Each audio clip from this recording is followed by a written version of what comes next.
Les invitamos a escuchar Santos en el Claustro, dirigido por Fray Santiago Cantera y conducido hoy por Margarita Cantera.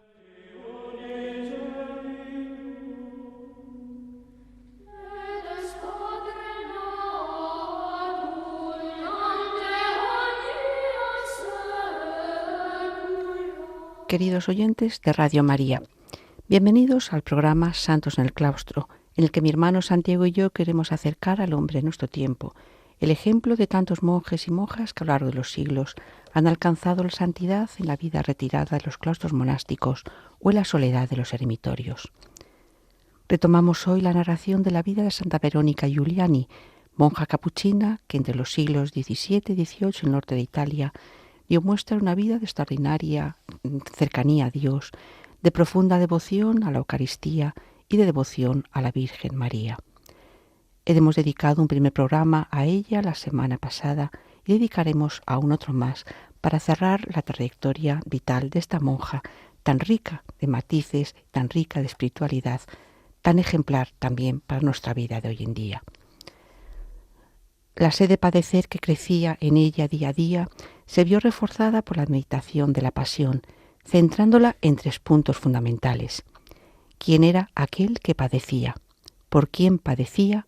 ¿Y con qué amor padecía? En sus duras penitencias corporales se refleja ese deseo de acompañar el sufrimiento de Jesús en la Pasión, pero pensando siempre que no era suficiente, porque continuamente preguntaba: Señor, ¿qué quieres que haga? La respuesta le llegó un Viernes Santo ante la visión de Jesucristo llagado y coronado de espinas, lo que la hizo exclamar: «Oh Dios, qué dolor tenía por semejante espectáculo! Sentía pena por las penas que había sufrido el Señor, y al mismo tiempo sentía un íntimo dolor por mis pecados y por las ofensas que le había inferido». Como reflejo de su verdadero amor, exclamó: «Señor mío, no más ingratitud ni pecado. Ahora quiero comenzar a amaros, y para que pueda finalmente equilibrarme y unirme a vos, hacedme sentir vuestras penas. Señor mío, venid a mí, dadme esta corona, para que las punzadas de las espinas sean voces para mí, para deciros cuánto anhelo amaros». En respuesta a su petición, Jesucristo se quitó la corona y la puso sobre su cabeza. Al instante sintió las punzadas de las espinas, produciéndole un dolor tan intenso que afirma solo pudo soportarlo porque él la sostenía.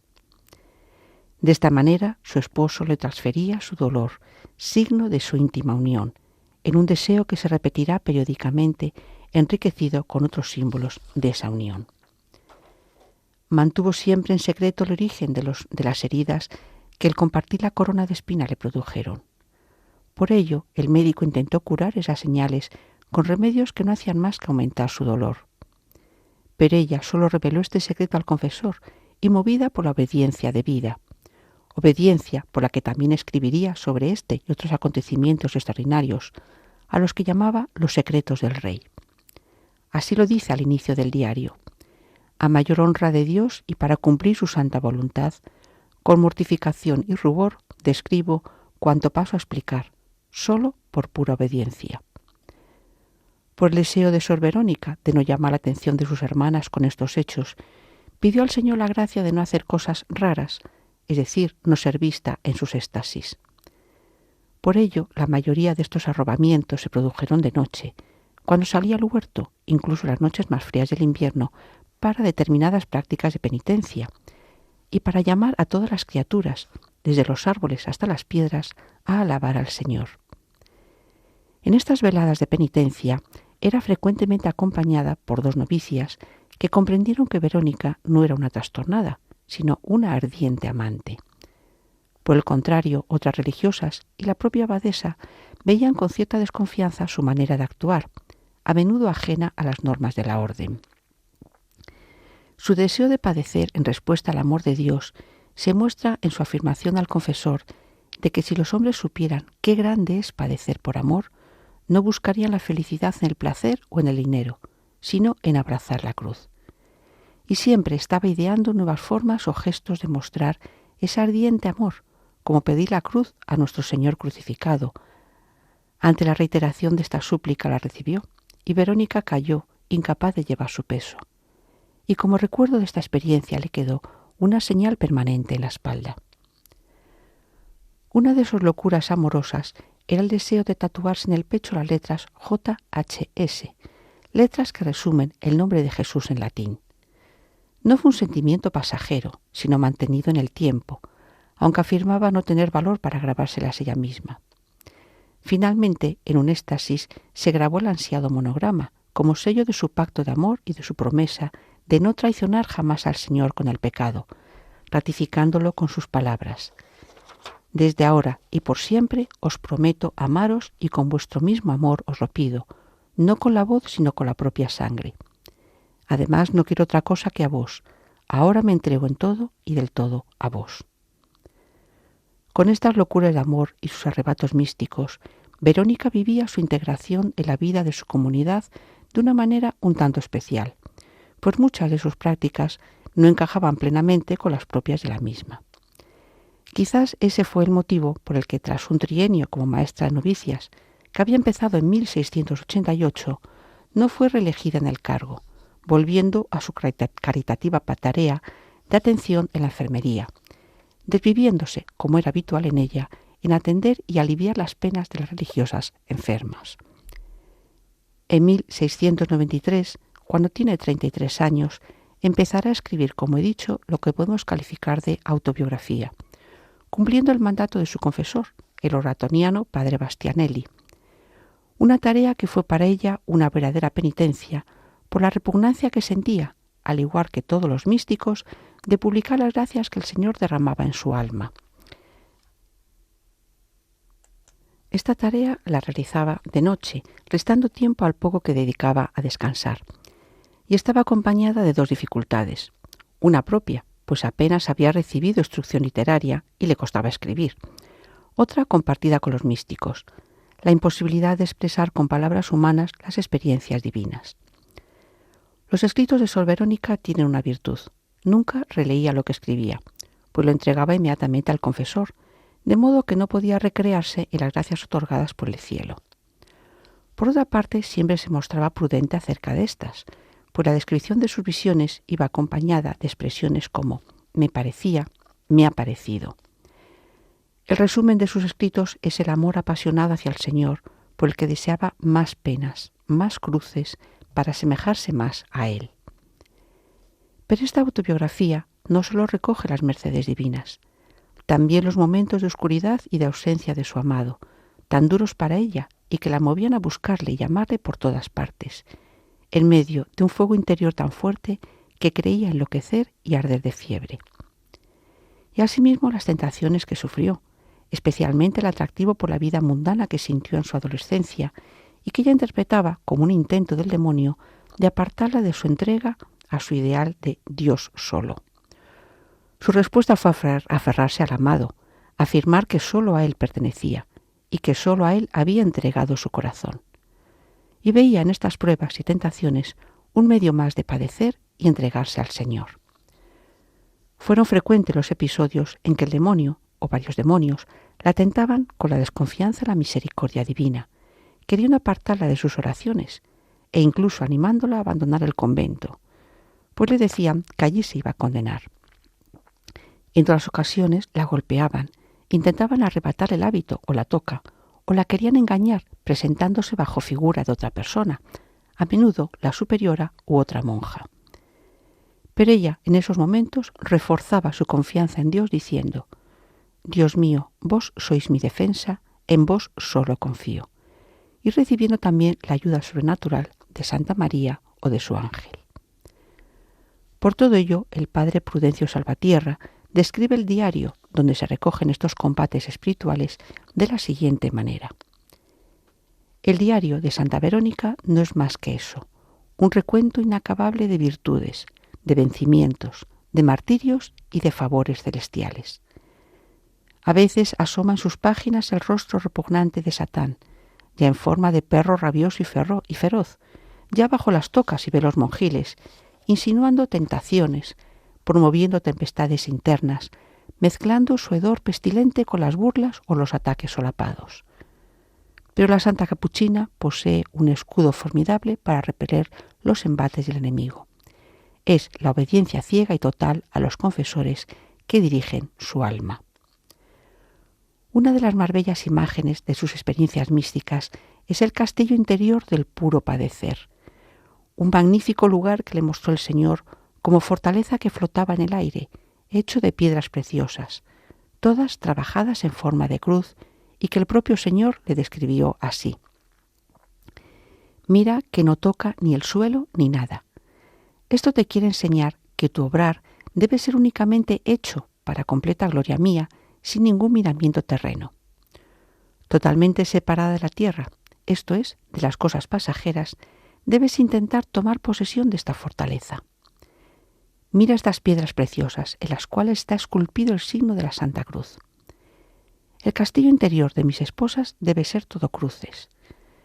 Por ello quiero de ti que tú tomes dominio absoluto del puro padecer. Fuera del castillo no hay otra cruz, no hay otra cosa que trabajo de cruces. Dentro hay una única cruz. Pero es más importante esta que la muchedumbre de las otras.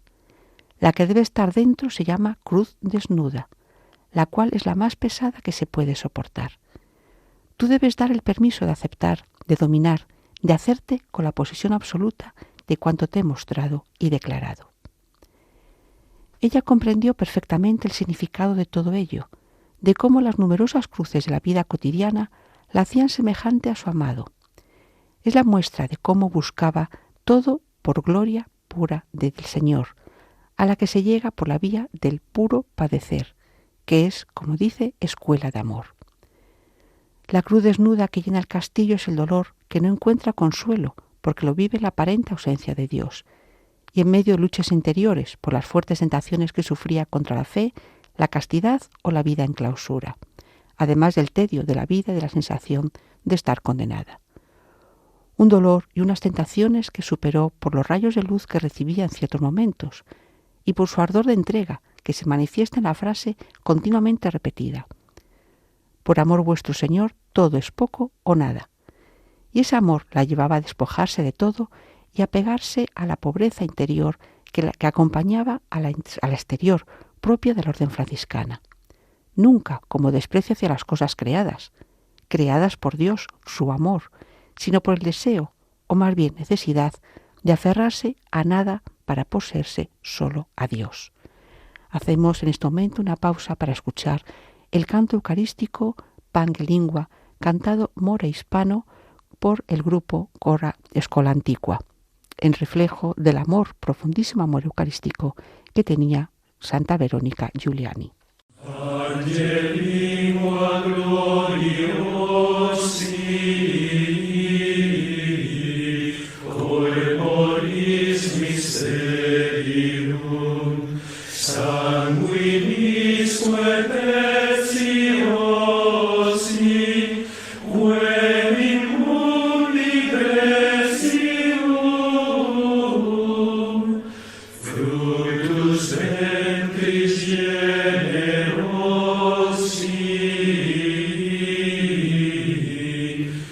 exe fulgentium.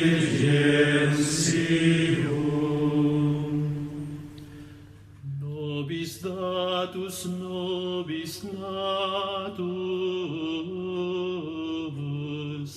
ex intacta Virgine, et immundo conversatus, sparso verbi semine,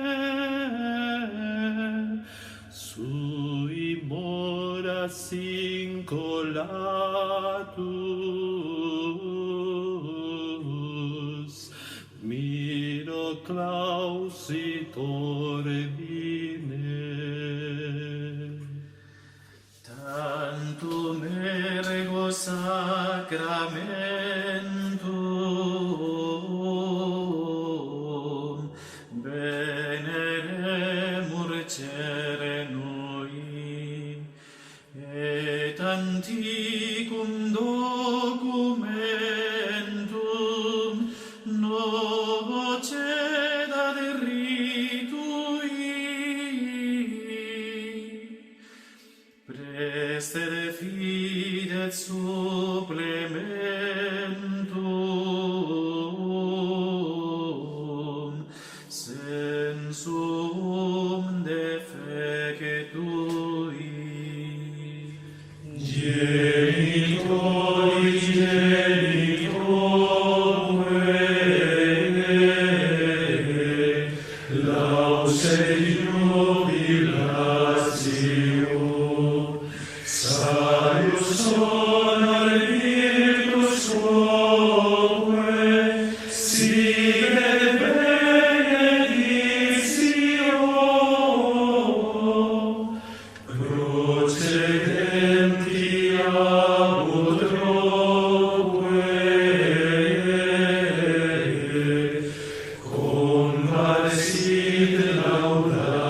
Y tras esta alabanza al Jesús eucarístico, retomamos la narración de la vida de Santa Verónica Giuliani.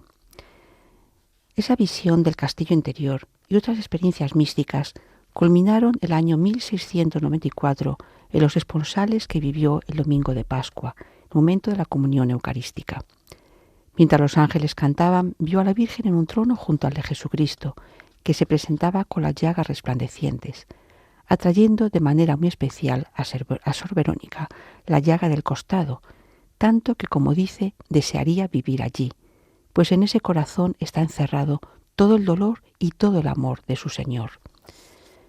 Despojada Verónica de todo apego a sí misma y a las criaturas, Jesucristo puso en su dedo el anillo en que estaba grabado el nombre de Jesús, mientras le pedía que viviera como si no hubiera nadie más que Él, que viviera crucificada para Él, pues así Él sería todo para ella.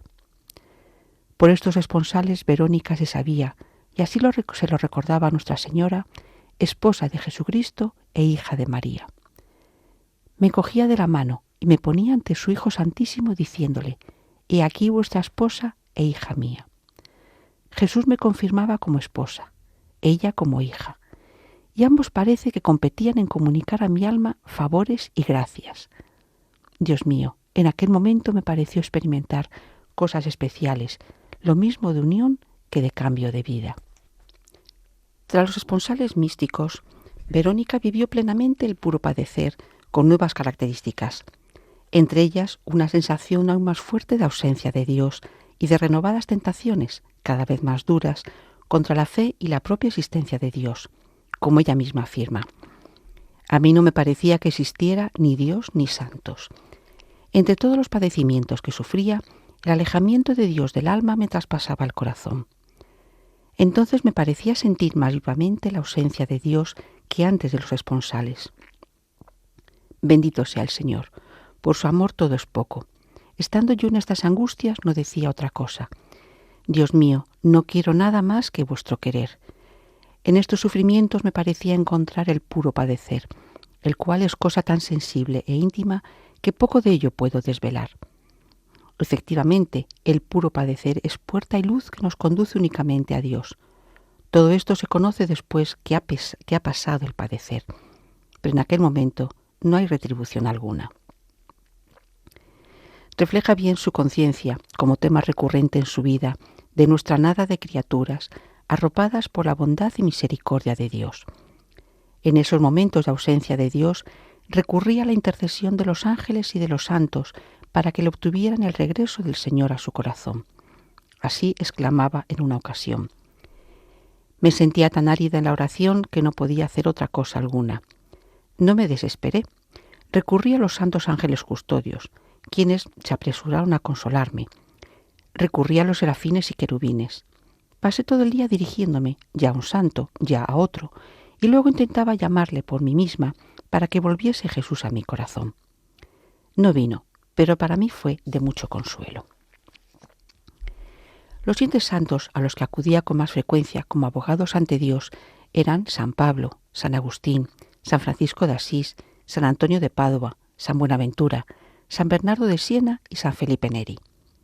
Pero a ellos, como es propio de la familia franciscana, se unen Santa Clara y Santa Magdalena de Pazis, y otros ajenos a la orden, entre ellos Santa Catalina de Siena, Santa Teresa de Jesús, Santa Rosa de Lima o San Ignacio de Loyola. Las noches oscuras eran una participación en la amarga hora de Getsemaní que Verónica vivía junto al Señor, y repitiendo como Él: «No lo que yo quiera, sino lo que tú quieras, oh buen Jesús». Su agonía espiritual iba acompañada de sufrimientos físicos, de una especie de fuego que le abrasaba la lengua y el paladar, tanto que se le inflamaron y no podía ni comer, lo que trataron de curar los médicos, aumentando aún más sus dolores.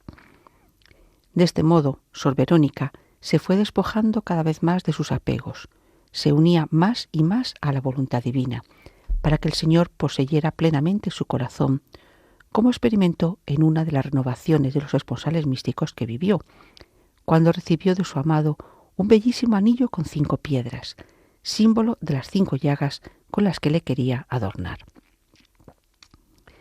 Los sufrimientos le llegaban por todas partes.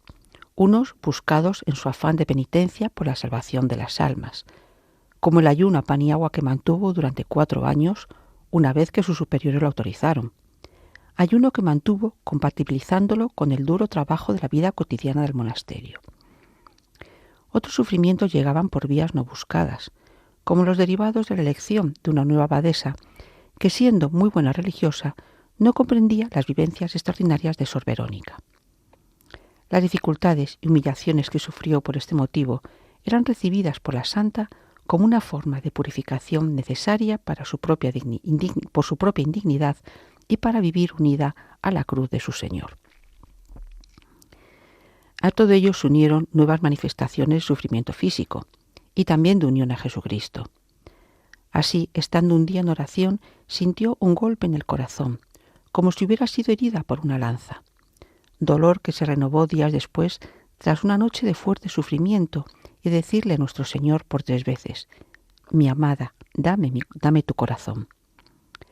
Al tiempo se fue reforzando su semejanza al crucificado en sus experiencias místicas de la pasión, viviendo cada uno de los momentos de la misma, tanto interiormente como con manifestaciones externas. Atraída siempre de manera especial por la herida al corazón del costado de Jesucristo, se le abrió en su propio cuerpo cada viernes una herida semejante, con llaga que sangraba todo el día. Y aunque lo intentaba ocultar, el fenómeno sería visible al exterior y en varias ocasiones, y con gran repugnancia, tuvo que mostrar la herida a algunas de sus hermanas y al obispo, que constataron la veracidad del fenómeno. Pero para ella, sin embargo, no era motivo de orgullo, consciente de la gratuidad de este don y por sentirse ingrata por no poder responder adecuadamente al amor que de Dios recibía. Dios la iba preparando por estas experiencias a la gracia singular que le concederá el Viernes Santo de 1697, como culminación de ese proceso de aniquilación del propio yo para unirse plenamente a su amado esposo, mediante la impresión de las llagas, precedida de una confesión de amor. ¿Qué deseas? ¿Qué quieres?, le pregunta nuestro Señor. «Hacer vuestra voluntad», contesta ella. Entonces el Señor me dijo: «Aquí te quería, y ahora te confirmaré el mi querer, y te transformaré totalmente en mí. Dime, ¿qué anhelas?». «Oh Dios», respondí, «oh mi sumo bien, no tardes más, crucifícame contigo». En este momento sentí una gran contrición por todas las ofensas hechas a Dios, y de todo corazón le pedía perdón por ellas. Ofrecí su sangre, sus penas y dolores, y en particular sus santísimas llagas. Sentía un dolor íntimo por todas las faltas que había cometido en mi vida. El Señor me dijo: «Yo te perdono, pero quiero fidelidad en el futuro, y por medio de estas mis llagas yo te hago esta gracia. Y como signo de esto pondré ahora dichas señales también en ti». En un instante vi salir de sus santísimas llagas 5 rayos resplandecientes, y todos vinieron hacia mí. Yo veía que estos rayos se transformaban como en pequeñas llamas. En 4 estaban los clavos, y la otra estaba una lanza como de oro totalmente ardiente, porque me traspasó el corazón de lado a lado. Y los clavos traspasaron mis manos y mis pies. Yo sentí gran dolor, pero el mismo dolor me sentía totalmente transformada en Dios. Tan pronto como fui herida, aquellas llamas se transformaron de nuevo en rayos resplandecientes, y los vi posarse en las manos, pies y costado del crucificado. Un aspecto fundamental en este hecho es la fuerte insistencia de nuestro Señor en la contrición perfecta de los propios pecados y la gratuidad del don concedido, aunque también hay que destacar la plena y previa entrega y consagración de Sor Verónica desde sus primeros años de vida. Esta gracia inmensa se complementó el día de Pascua, cuando renovaron los responsales místicos con una unión a partir de ahora más intensa. Cuando Verónica volvió en sí tras el éxtasis, se encontraba en su celda de rodillas con los brazos extendidos en cruz y el suelo manchado de la sangre que brotaba abundantemente de su costado, mientras las manos y los pies tenían unas ampollas pequeñas. Su primer pensamiento fue cómo ocultar a sus hermanas estos signos externos de su unión con Dios. Y a partir de este momento se hizo más fuerte el deseo de ofrecerse por la salvación de todos los hombres y ser mediadora de los pecadores. En un siguiente programa continuaremos, como he dicho ya, la vida de Santa Verónica Giuliani. Les recuerdo que pueden volver a escuchar este programa en el podcast y ponerse en contacto por escrito con nosotros en el correo electrónico santosnelclaustro@radiomaria.es. Que el Señor, por intercesión de Santa Verónica Giuliani, les bendiga.